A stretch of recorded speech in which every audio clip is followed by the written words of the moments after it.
Irreverent, entertaining, cool. You're listening to LA Talk Radio.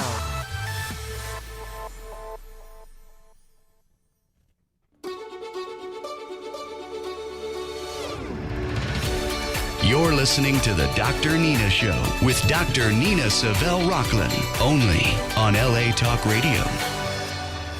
Hey there, welcome to the Dr. Nina Show here on LA Talk Radio. I am your host, Dr. Nina Savelle Rocklin, and I am here to help you stop counting calories, carbs, and fat grams so you can get to a healthy weight and get on with your life. That is what it is all about. I want to help you liberate yourself from problems with food. So, let me ask you something. By the way, I'm trying to go, I'm going live. Okay. As I was speaking, I was multitasking, trying to go live on Instagram. I am now live and very pixelated, but oh well, better than nothing, right? So, if you would like to join me here in the studio, if you have any questions, the number here is 818-602-4929. Feel free to call in and ask me anything about what is eating at you. Because the real problem with binge eating, stress eating, compulsive eating, any kind of disordered eating, eating that makes you feel bad and feel bad about yourself, the real problem is not food. The problem is what's eating at you. So, speaking of food, let me ask you something. How often do you lose control over food? Maybe you wake up every day vowing to be good and stick to your diet. So you eat right, you go to the gym, you drop a few pounds even. You dream of finally reaching your ideal weight, and maybe you do, until something happens and you go off that diet. So you allow yourself some forbidden foods, then you feel guilty.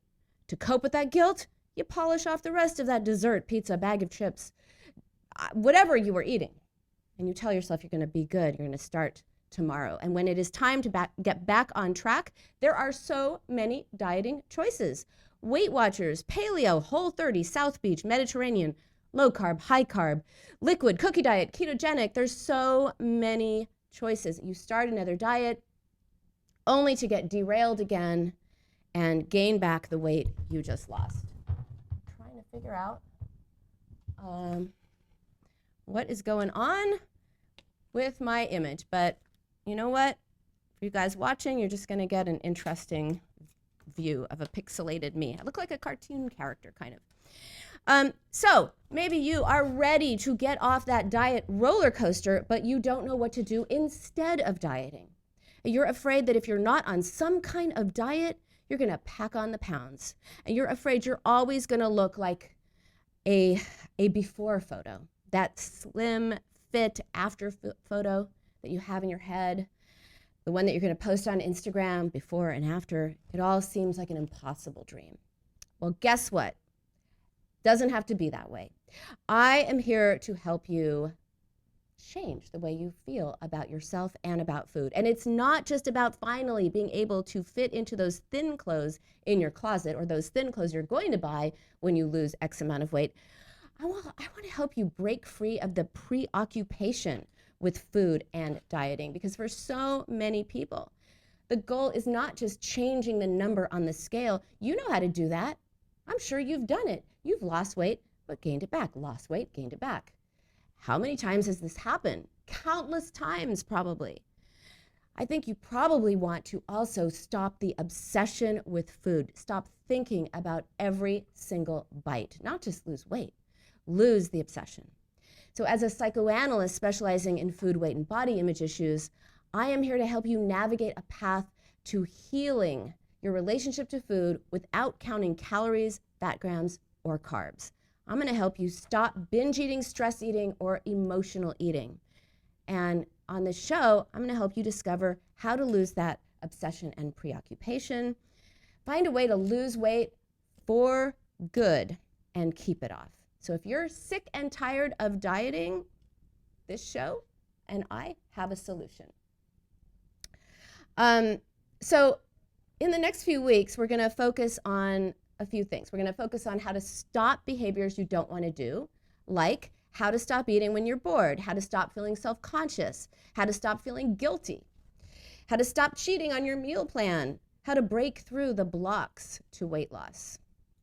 And then it's all about learning to do something different, how to soothe yourself, how to comfort yourself, how to trust your food choices, how to boost your self-esteem, feel in control of food and life. And after that, I'm going to discuss some body-related challenges, like you've heard me talk about the F word and your weight.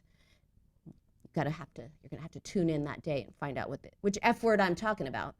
How to love your body, and really ask yourself, what do you want to lose? Because often the wish to lose weight conveys an underlying wish to have some change in your life.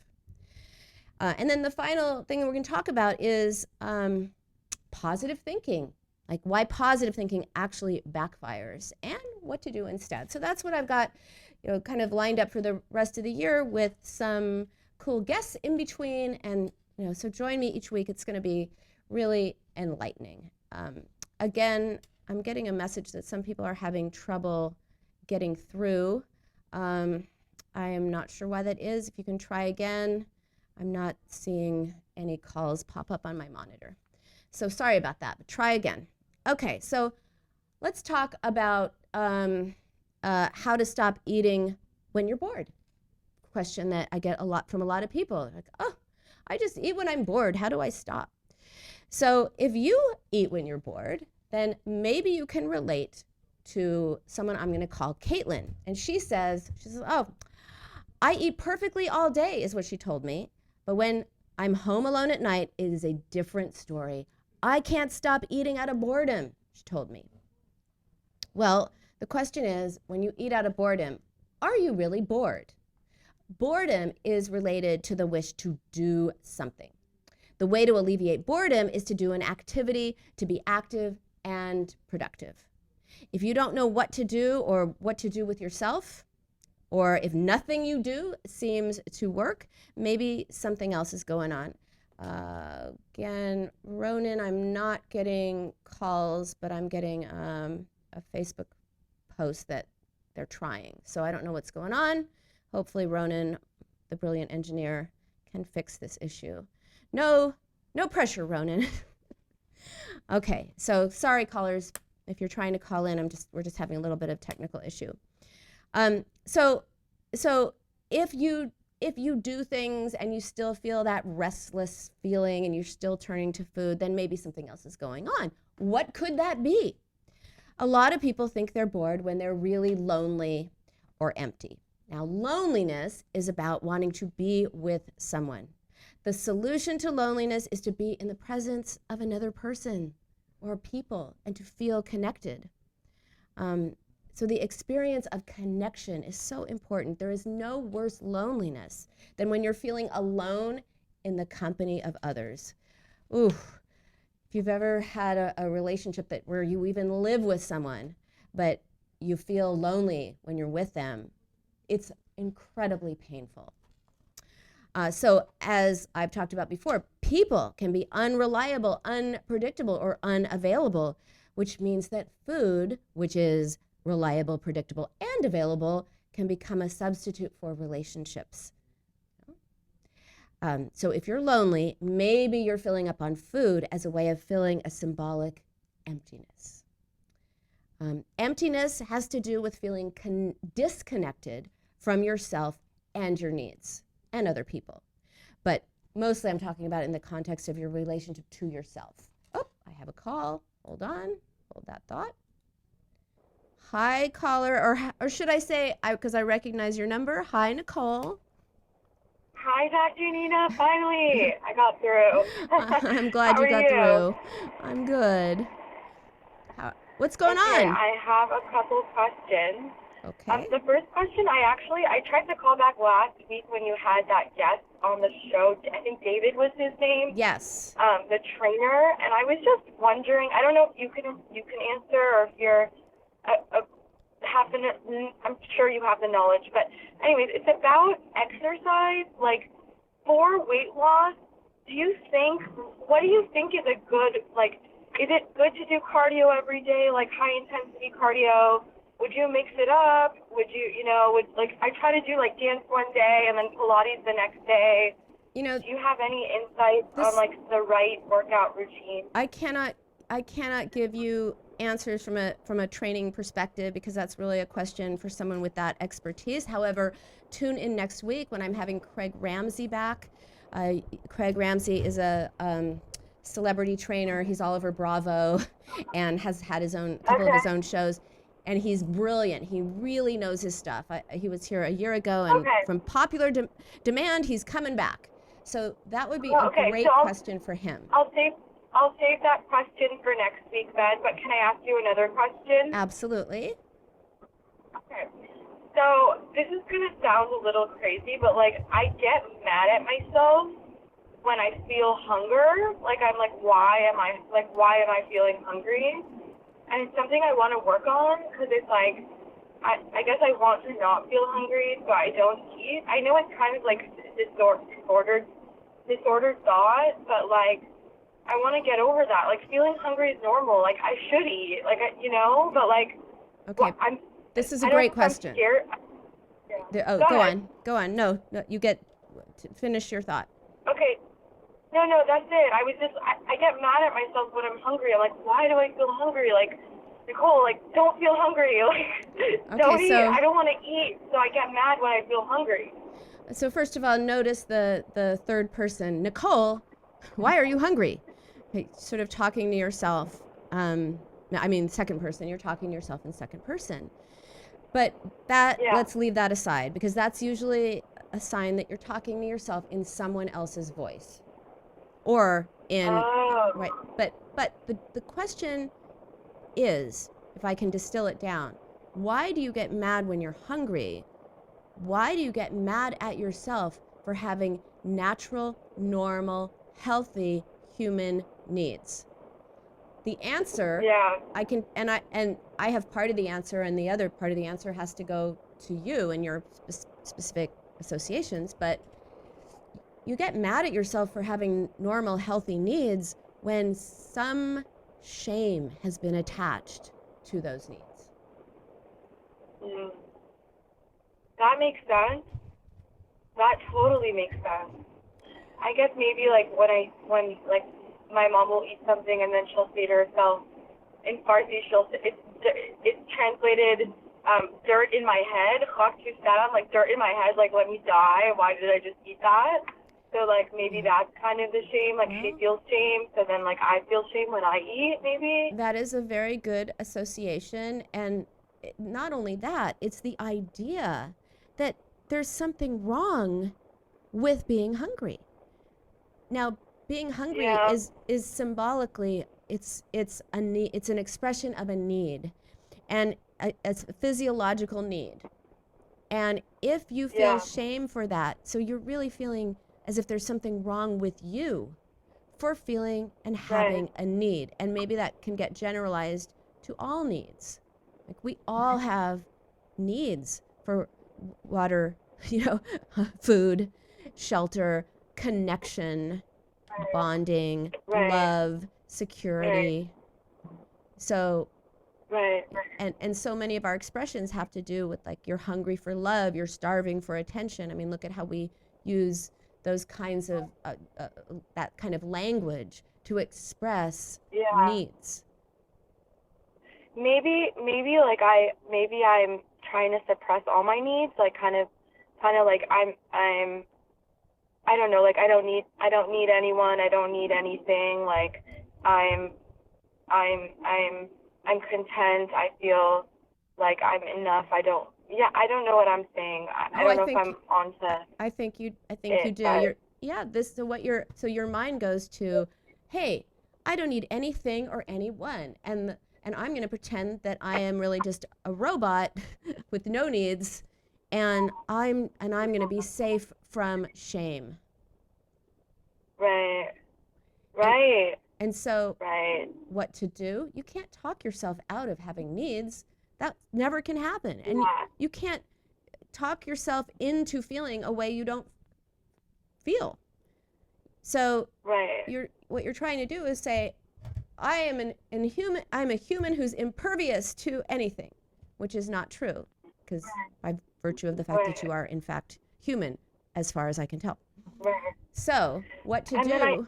yeah. What to do is to get to the source of this shame, and really deconstruct and challenge this message from your mom that, oh, it's shameful to eat something. It's shameful to have hunger. Right. Okay, I have to work on that, I think. And then also, I think the other thing is, like, I'm obsessed with this, like, last 5 pounds, and you went into, I love what you did with me when you said, like, if a guy is 5 pounds heavier or 5 pounds lighter, would you like him more or less? And I'm like, no. And then I'm like, well, that's the same with me, because I was, like, obsessed with, like, that last 5 pounds. Yes. So I guess I love that. I always go back to that. But I don't know. I don't want to say I'm still fixated on a little bit, but I'm really just, like, into, like, continued growth and being the best that I can be. So, like, I guess part of it is, like, to lose the last 5 pounds, I think I really just have to not eat. So that's why I get mad at myself when I feel hunger. Well, first of all, I don't know. First of all, not eating is going to make it all the more difficult to lose those last 5 pounds, because your metabolism says, ooh, no food, slow down, become more efficient. And then when you do start eating again, it's a lot easier to gain weight because your metabolism has slowed down and become more efficient. So that's first of all. Secondly, why does this 5 pounds make a difference?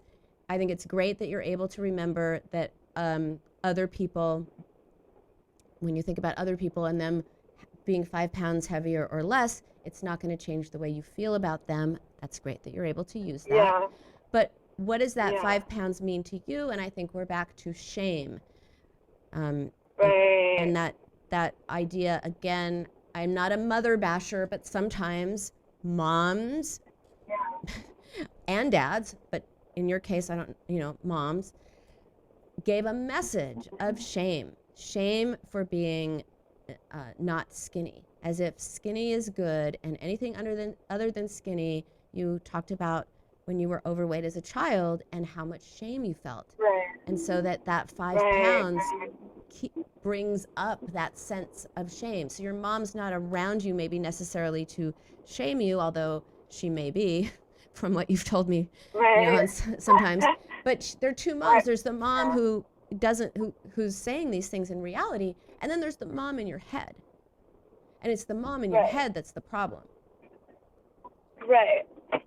And she shames herself in front of me too. So, like, I witnessed that, and then maybe, like, I shame myself because of that too. Yes, you've internalized that rather than, hey, Mom, really? You've got dirt in your brain because you want to eat something?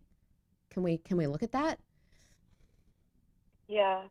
Or, like, have you heard of Sensa? Do you know what Sensa is? Sensa?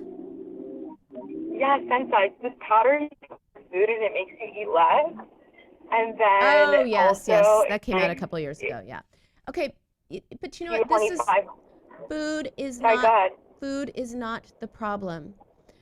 Food, whether you're turning to it or away from it, is a solution to the problem. If the problem is shame, then what you're saying is, hey, look, here's a way that I can be not hungry and lose weight, and then I'll be really the good me. My mom will accept me, I'll accept me, and I'll be free of shame. What a perfect solution. Well, sprinkle something on your food and you're not hungry. Yeah, she does that. I don't do that, but I see her do that all the time. Or she'll eat a croissant and then she'll, like, pop a pill to absorb less of the calories, and I'm like, what are you doing? So, like, that's what I watch. I'm just trying to explain, yeah. Yeah, what are you I get doing? It now. What are you doing? Yeah, that's exactly right. You're learning, you're seeing, when you watch your mom and her relationship to herself and to food and how she shames herself, you're watching exactly a mirror image of what you're doing to yourself. Yeah. So I don't want to take up that much more time, but just what can I do to get over that shame? And then I think I can just do the rest of the work on my own off the show. Well, I think that you need to challenge that internal voice that seems to have come from your mom that says, there's something wrong, that believes there's something wrong with you with you particularly, if you're not at some magical weight. Okay. Okay. And that means having to come to terms with some thoughts and feelings towards the person who created this shame in the first place. That some feelings you may not want to feel, like resentment and sadness and anger. Right. Okay. All right. I'm going to work on that. Thank you so much, Dr. Nina. This has been really helpful. Thank you. You're very welcome, Nicole. Let me know how you do. Okay. Okay. Okay, I will. Thank you so much. Talk to you later. Bye. Yeah. I mean, so often what we intellectually know means nothing. It means nothing. Like, we try to talk ourselves out of what we feel. Well, you can't think your way out of a feeling by telling yourself not to feel it. You can't think your way into a feeling with positive mantras either. You can say, I am, if you don't feel likable or lovable, you can stand in front of a mirror and say, you are likable and lovable. I am likable and lovable. You can say it 1,000,000 times. You're not going to, the millionth time you say it, you are not going to suddenly feel likable and lovable. You got to figure out what makes you think you are unlikable and unlovable. What ideas created that notion that you're unlikable and unlovable, and challenge that. And that's how you get rid of it, by saying, wait a minute, this comes from this that happened usually in my childhood, and now I've got to look at that. And that's how you heal it, and that's how you get the past out of the present. I am not about regurgitating the past and talking about the past, and this happened, and this happened, and this happened. That doesn't do any good. However, when you say, I want to understand how the past is influencing my present, how what happened in the past affects the way I experience the present, then you can do some work, dig in, work through it, and guess what? Then the past is in the past. Buried underground in a grave, not haunting your present. Okay. And Nicole, I know it's if you're still listening, I know it's hard to get in touch with thoughts you don't want to think, feelings you don't want to feel. It is much easier to be like, how can I lose this 5 pounds? Than it is to say, well, why does this 5 pounds why is it so loaded? Why is it so infused with shame? Why am I shame-ridden if I weigh 5 pounds more and I get rid of that 5 pounds, I'm free of shame? Where do these ideas come from?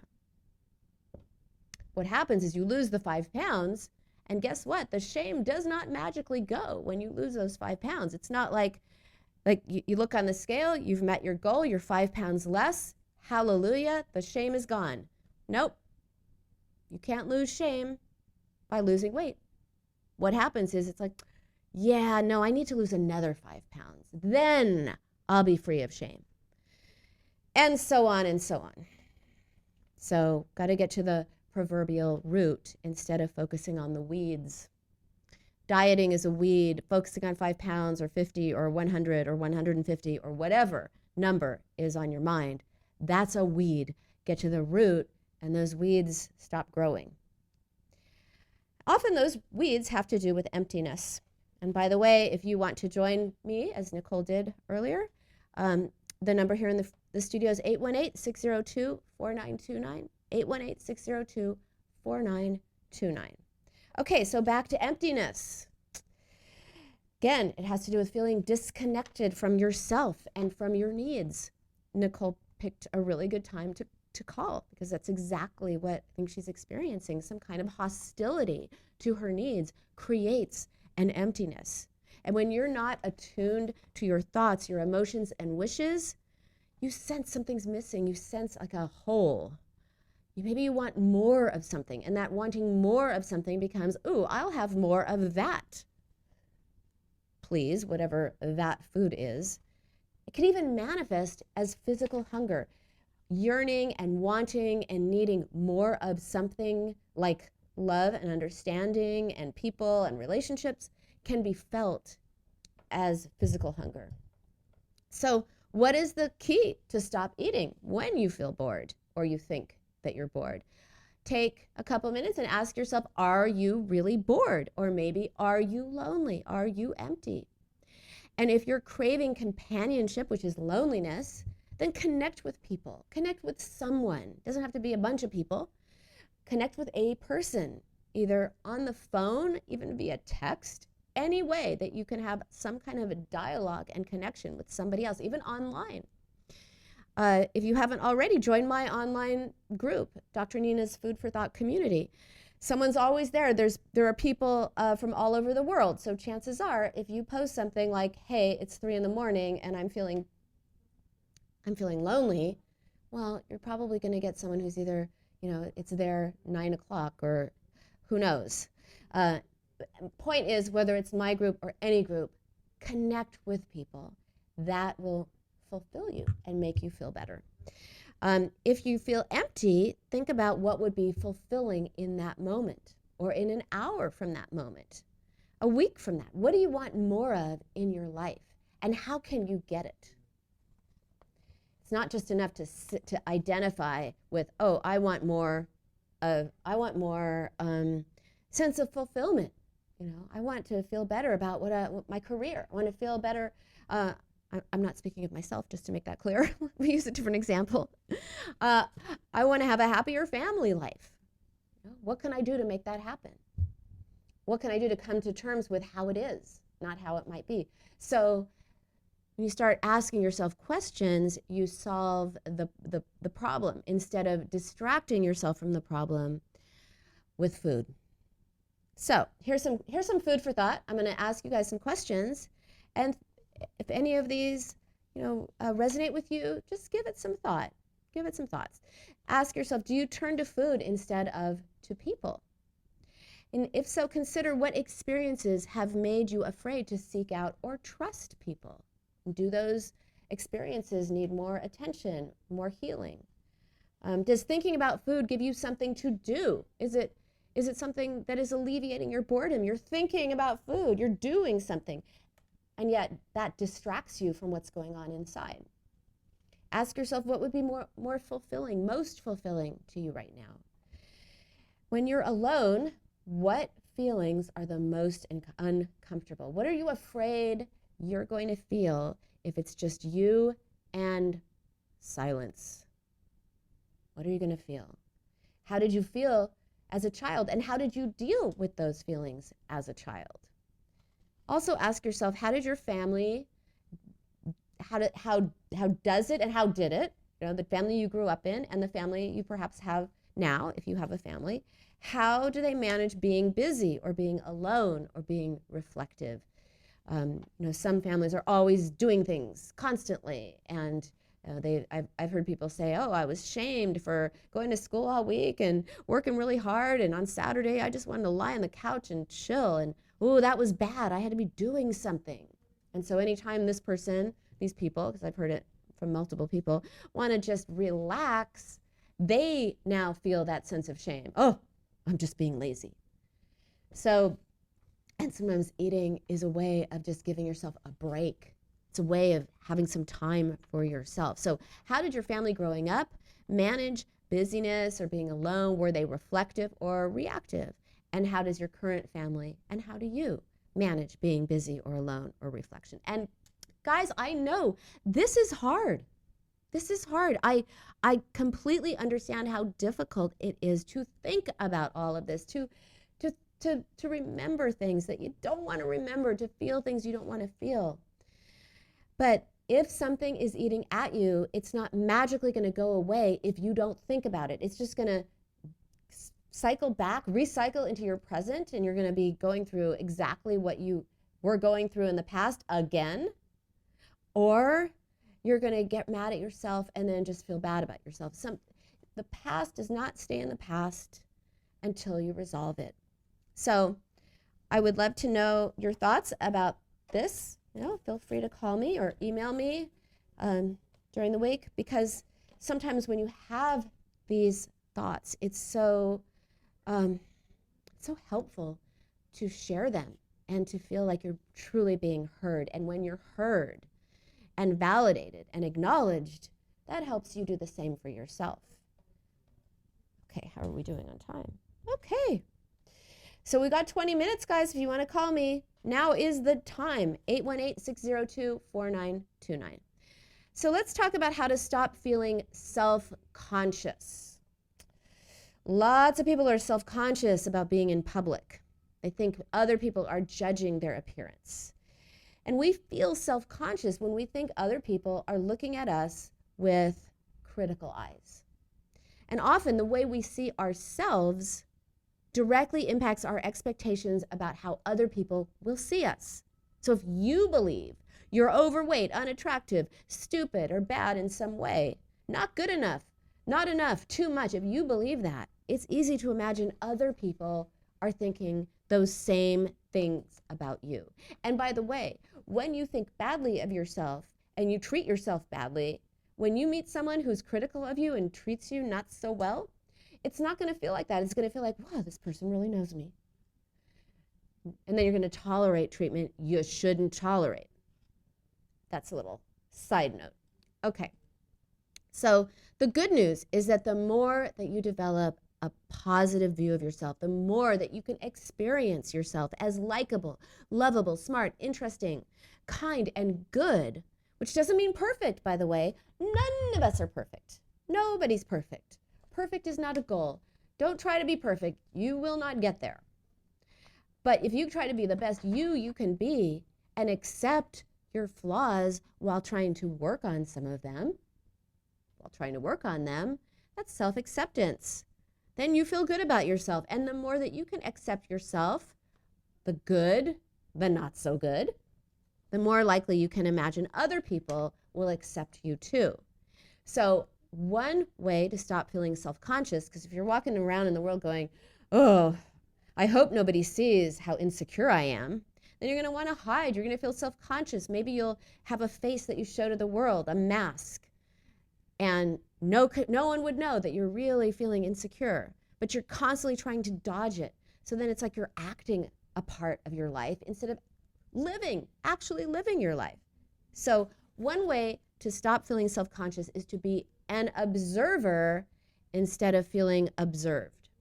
And when you focus on what you see, what you think, what you want and don't want, you're less likely to feel under observation. So if you feel like you're walking around with a big spotlight shining on you, you just put it out there to someone else. What does that person think about me? What do I think about that person? What do I think about this situation? It's magical how much less self-conscious you will feel when you get that spotlight and put it on someone else. And think about, instead of eyes on you, your eyes out onto the world.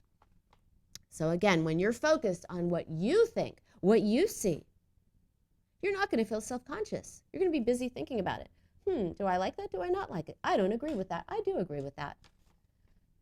When you're having those kinds of thoughts, you're not thinking, oh, what are they thinking of me? And you're not trying to hide your true self.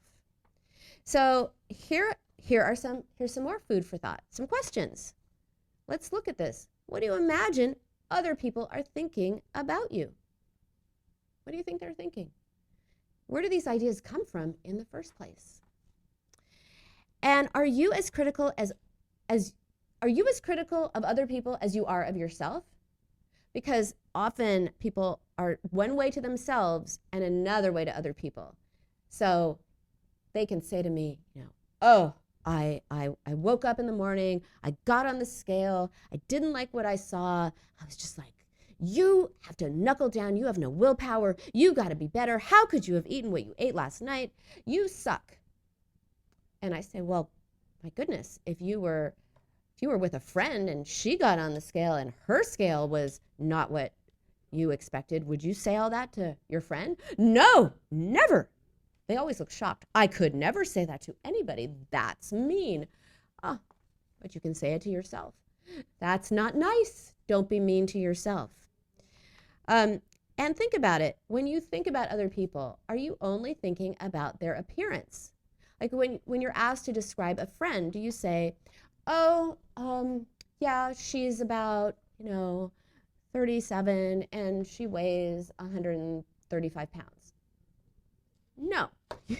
And she looks like this. You'd say, oh, she's really nice and she's such a good listener and she's very kind and she's motivated to, like, I love how involved she is with her family, or you talk about the person, not just simply their appearance. And yet when you're self-conscious, you tend to become very one-dimensional in your mind and think people are only looking at what they see appearance-wise. Ask yourself what you think about people, situations, and ideas instead of feeling frozen in the spotlight shining on you from the world. You will feel completely different. When your eyes are focused outward, you are far less likely to have a sense that there are eyes on you, that you then have to, make yourself cringe and get smaller and hide from view and never go out, and then you're alone in your house, and then what do? Then you're not out with your friends because you're too self-conscious, so maybe you get bored and lonely. Enter the kitchen. So the more that you can feel comfortable with other people, the less you're going to turn to food. So that's how you make peace with food, in part. Okay, here's a good one. Here's another how to stop. How to stop feeling guilty. Guilty, guilty, guilty. Ugh. If you've got guilt, you are not alone. Feeling guilty for what you are eating, and Nicole, this is for you. If you feel guilty for what you're eating, it is distracting potentially from a stronger guilt or shame about having needs and wanting more of anything. So, by the way, what is the difference between guilt and shame? So guilt is about something that either you've done or you haven't done. Guilt references behaviors and actions. So only. So people feel guilty when they think they've done something wrong or when they choose not to take action. So guilt sounds like, oh, I've done something wrong. I really shouldn't have eaten all those carbs for lunch because now I'm going to be tired in the afternoon. Shame is about who you are as a person. It's about your essential character. It's not that you've done a bad thing. It's that there's something essentially bad about you, something wrong with you. So shame is often associated with secrecy, and it leads to isolation, which is what I was talking about before. So shame sounds like, I shouldn't have eaten those carbs. There is something wrong with me. I'm like, I have no willpower. Now it's about you, right? There's something wrong with me versus, there's something wrong with what I did. So guilt is just about what you did. Shame is about how you take what you did or didn't do and make it into an idea that you have, a negative idea you have about yourself, your basic essential self. So how do you get rid of guilt? Let's talk about how we get rid of guilt. You think about something that makes you feel guilty. What is your crime? What are you guilty about? So, I feel guilty for eating pizza, or I felt guilty for wanting ice cream after working out. Like I didn't want to undo all that good work I did. So then you identify, what does the behavior mean about you? Oh, I want too much. I have no self-control. I'm completely weak. Right? That's when guilt turns to shame. If your guilt is not attached to food or weight, what might you feel guilty about? Sometimes it's easier to feel guilty about eating the ice cream than it is to feel guilty because you're not happy in your relationship, or you resent certain friends or your family, or you harbor thoughts and feelings that you think you shouldn't have. Easier to feel guilty about your weight than, I feel guilty for wanting to say no to my mom because, she calls me 10 times a day and I don't want to pick up, and I don't want to hurt her feelings. So I'm going to pick up my mom's call, but I'm going to get really mad at myself for eating ice cream. When you can recognize, like, what's the displacement from, what might you be feeling guilty about, and process it, like, it's okay to be mad at someone you love. and you can work through that and process it. And then you don't have to displace your guilt from someone. Let's make it a dad. I got too many mom things today. Let's make it a dad or a sibling. I feel guilty for saying no to my sister or my brother because they're so good to me. So why shouldn't I spend my weekend off helping my brother move? I should be happy to do it. No, you can actually not want to do it. That's okay. Because if you just let yourself say, oh, I don't want to do it, I really want to say no, then you don't have to feel guilty about eating Oreos or something. What are your rules for yourself about wanting and feeling? For example, lots of people have rules that say, don't want too much, don't be selfish, be happy with what you have because other people have it so much worse. You should just be living in a state of perpetual gratitude. Don't complain, don't be a whiner. Who do you think you are? Is one that I personally have heard and have a lot of people hear. Who do you think you are? Wanting so much. How grandiose. Don't be so full of yourself. Don't want, don't feel, don't wish. Just be happy with what you've got. And that sets you up for feeling guilty for wanting more of anything. What do you imagine is wrong with your character and your basic essential self? What do you think is wrong? Where is this shame coming from? And these are the answers that I hear often, something along the lines of, I'm so needy. I'm so emotional. I'm really sensitive. I'm too much. I'm not enough. There's something missing in me. I'm not lovable. I am deficient in some way. Right? These are painful, difficult thoughts, especially when you have to look at where did they come from? Where did these thoughts come from? No baby grows up having these thoughts. Babies turn into kids who create ideas about what's going on in their lives, who interpret what's going on and interpret in such a way that they believe themselves, and that becomes reality. There's something wrong with me. I feel bad. I'm being treated in a way that makes me feel bad. I must be bad. Shame. And then it's easier to feel bad about what you eat or about what you weigh than about who you are. And binging or stress eating or just any kind of eating that makes you focus on yourself and food takes you away from something deeper. What is another way of looking at this situation and your behavior? Well, here's another way to think about it. You think that you're still learning to identify and process your feelings. Remind yourself, you have spent a lot of time just beating yourself up for crimes you are not committing. It is a whole new paradigm to be curious instead of critical and to be interested in what is going on with you instead of dismissive. So remind yourself of that. Remind yourself that maybe you have conflicts over wanting more out of life for whatever reason. Maybe it makes you feel needy. Maybe you have to remind yourself that wanting more is not bad. It is not shameful. It is not greedy. It is human. Maybe you want to be curious about where in your life you feel deprived so you don't turn to food to get more of something or to express your conflict over wanting more out of life by eating.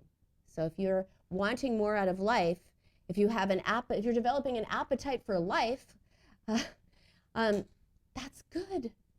Don't displace that onto food. If you have an appetite for life, that means go and live your life. Go travel.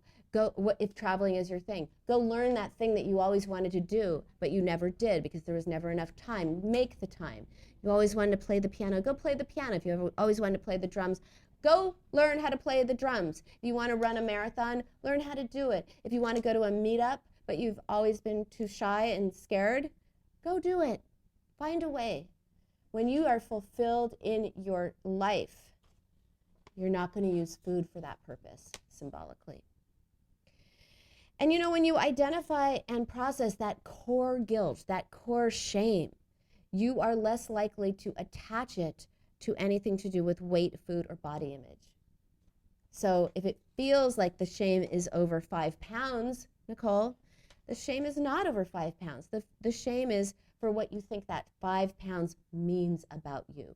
So if anyone could relate to what I was talking when I was talking to Nicole about that idea that losing weight It's not about 5 pounds. It's about shame. And that shame came from somewhere. All right, we only have a few more minutes left, so I'm going to start talking about this. Maybe I can do it in 5 minutes. I think I can. So here's another how to stop cheating on your meal plan. And I love how people say, I'm not on a diet. I'm just following a meal plan. Yeah, meal plan is a diet, just a different semantic way to say it. So if you feel like you're cheating on your meal plan or doing something wrong when you eat an actual carb or fat gram or something that tastes yummy, if you feel like you're cheating, then you want to look at that, because by focusing on food, weight, and body image, you may be cheating yourself out of enjoying many aspects of life, like the joys of connecting with people, feeling close, even enjoying a hug. And ideally, remember, food is one of the pleasures of life. It should not be a battleground. People will say to me, well, I shouldn't like food. I should just eat to fuel my body. I shouldn't want to enjoy it. I'm like, no, of course you should enjoy it. That's the whole point. Food is supposed to be yummy. It's supposed to be good. And by the way, healthy can be good. You're not like, if we were meant to just get nutrients, we wouldn't have restaurants. We wouldn't make our food up. We wouldn't cook. We wouldn't bake. We wouldn't make it good. We just eat astronaut pellets and be like, well, I'm refueled. That was good. So don't turn away from yumminess. You're supposed to like it. Also, we can turn to food, like I was saying before. We can turn to food instead of to people. And if you're focusing on food, weight, and appearance at the expense of your relationships, you can find yourself withdrawing from people. You can find yourself withdrawing emotionally. You can find yourself withdrawing socially from other people, either, as I was saying before, because you feel self-conscious, you don't feel comfortable around other people. Maybe you avoid social events, fearing there's not going to be any safe food. What can you eat there because of you've got this meal plan going, right? Or that you're eating too much, or fearing that people are going to be noticing what you're eating or how much you're eating and all of that, or you're going to be judged for how you look. Ask yourself if you are hungry for love, for attention, for connection, for fulfillment, but you're turning to food as a substitute. These are all reasons people go off their meal plan. And by the way, another reason that you go off your meal plan, which is really a fancy name for a diet, is that deprivation of any kind leads to wanting more of something. If you can't have what you want, you're only going to want it more. And when you have it, you're going to feel so guilty for having it. You're going to have way too much of it. You're going to tell yourself, oh, I'm just going to have this today. Recently, someone said, oh, it's my last supper, so I'm just going to have this. Only that the problem was the Last Supper became the Last Supper became the Last Supper. So to be able to say, I'm not deprived. I can make yummy choices. I can have fulfilling food and fulfilling relationships. I'm not going to use food as a substitute. Then you have that appetite for life. And by the way, so one way, let's talk about one of these. One way to stop using food is for enjoyment is to have a simple pleasure of life. For example, here's some things you could do. You could do it right now. You could do it today. You can laugh with a friend. You can call up your friend and tell a joke, tell a funny story, look up something online if you don't know any. Give someone a compliment, make them smile. That always feels good. Sing your heart out in the car. You don't care what other drivers think. Just have fun. Belt it like Lady Gaga. Just have a good time. It's fun. And when you're having fun, you're less likely to use food. Read a child a story if there's a child in your life. Call a friend, catch up, smile at a stranger. You'll be surprised. Most of the time, they smile back. And if they don't, that's on them, not on you.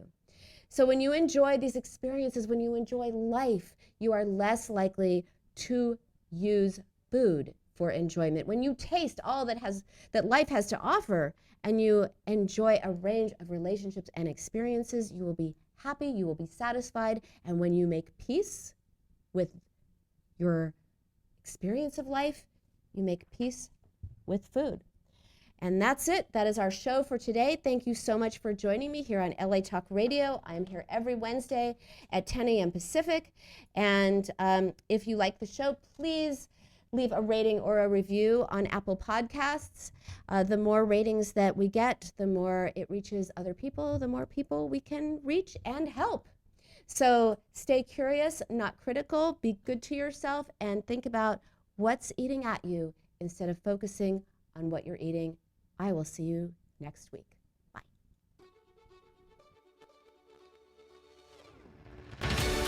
You're listening to The Dr. Nina Show with Dr. Nina Savelle.